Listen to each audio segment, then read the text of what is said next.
વિશ્વનું આ પહેલું ચૂંટણી પંચ હશે જે ચૂંટણી પંચે કહ્યું કે આવો ગુંડાઓ આવો અને મતદાન મથકમાં બેસો, ગુંડાઓ આવો, તમે મતગણતરી થતી હોય ત્યાં બેસો, હવે તમે ગુંડા છો તેને ચૂંટણી પંચને કે આ દેશને કોઈ ફરક પડતો નથી। વાહ ચૂંટણી પંચ, તારી લીલા અપરંપાર છે, તેની આ વાત છે। વૈષ્ણવજન તો તેને કહીએ જે પીડ પરાઈ જાનાને રે।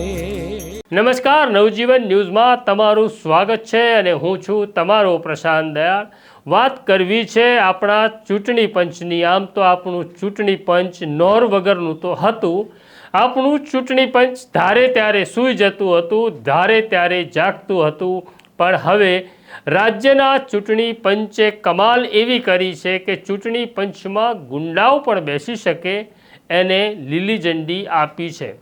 અગાઉના નિયમ એવા હતા કે ચૂંટણી વખતે મતદાન મથકમાં દરેક પાર્ટી પોતાનો એક એજન્ટ બેસાડતી હતી। એવી જ રીતના જ્યાં મતગણતરી થાય ત્યાં રાજકીય પક્ષનો એક એજન્ટ બેસતો હતો, પરંતુ ત્યારે જોગવાઈ એવી હતી કે જે રાજકીય પક્ષ પોતાના એજન્ટને બેસાડવા માગે છે તેનો ગુનાહિત ઇતિહાસ ન હોવો જોઈએ। જો ગુનાહિત ઇતિહાસ હોય તો તે મતદાન મથક કે મતગણતરી કેન્દ્ર ઉપર ગુનાહિત ઇતિહાસ ધરાવતા એજન્ટનો પાસ બને જ નહીં। પરંતુ હવે ચૂંટણી પંચને શું સૂઝ્યું અને ચૂંટણી પંચ આ કોના ઇશારે કરી રહ્યું છે તે કહેવાની જરૂર નથી।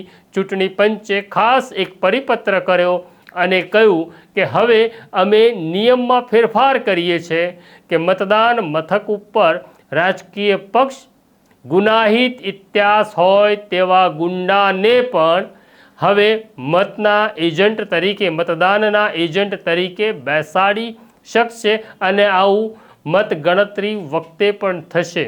એટલે બની શકે કે તમે જ્યારે મત આપવા જાઓ ત્યારે રાજકીય પક્ષનો એજન્ટ કોઈ ગુંડો હોય જે તમારી સામે જુએ, ડરાવે અને પછી તેની આંખ જોઈ તમે તમારો મત બદલી નાખો તો આ છે આપણો દેશ। આપણે કહીશું મેરા ભારત મહાન, આના સિવાય કોઈ શબ્દો નથી।